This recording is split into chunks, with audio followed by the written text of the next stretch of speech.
song, it will actually come right out of their shell.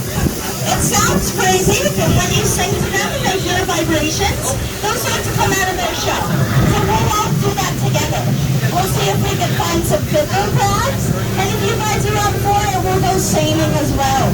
We'll go with our big seine net and try to get a bunch of fish out of the water and see what we catch. So we'll do that once we get to the beach, and I'll give them more rules about the beach once we get closer. But before then, I finally will give you my story on the osprey. So these osprey are one of my favorite birds on the planet. If you haven't seen it before, it's a raptor type bird, smaller than an eagle, smaller than something like that, but a raptor is like a mini eagle. So these guys have a very large wingspan, upwards of 2 to 3 feet long. These guys are brown with a white belly and brown spots on it. Their wings are fully brown with white faded on the bottom, and they have a nice black beak in the front. So with these osprey, they actually were all over Long Island at one point. So I'm going to tell you guys a nice story about these osprey.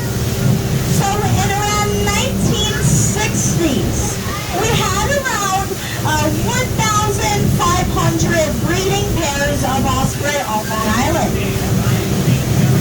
So that was amazing for us. We love these ospreys all over Long Island. And these guys are one of the best fishing birds out here. So we call this bird a fishing hawk. We do that because of their success rate.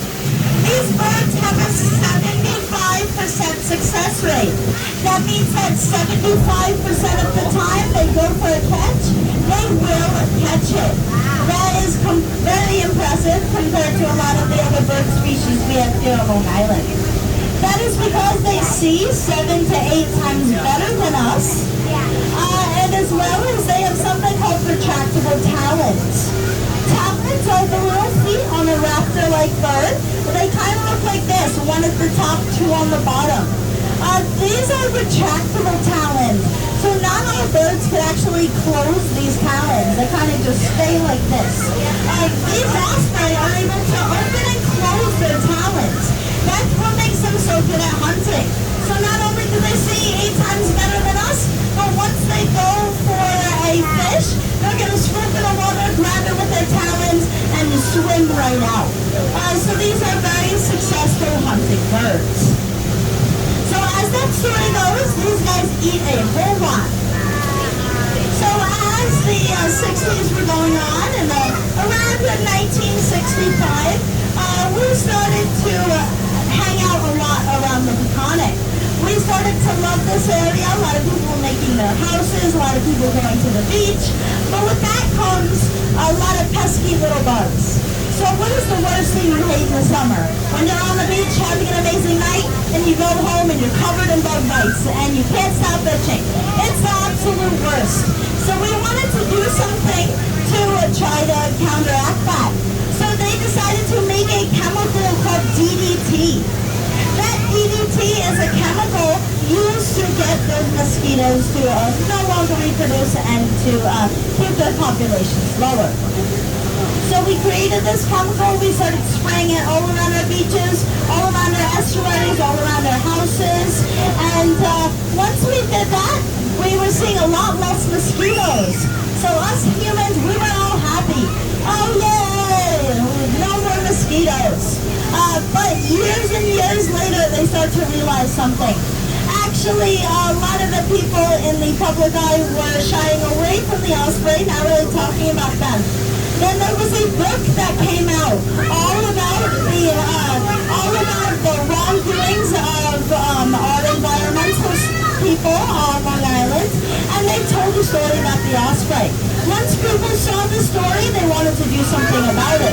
So this is what was happening. When we checked in 1975 for the number of osprey pairs, there was 150. So we went from 1,500 breeding pairs to 150 breeding pairs. And it took them that long to notice that something was wrong. So what they noticed was that birds were not getting sick.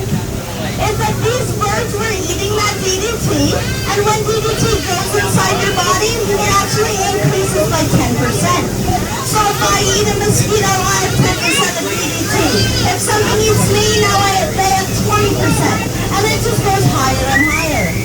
As these fish were eating these large birds, they were having around 50% of DDT inside of their body.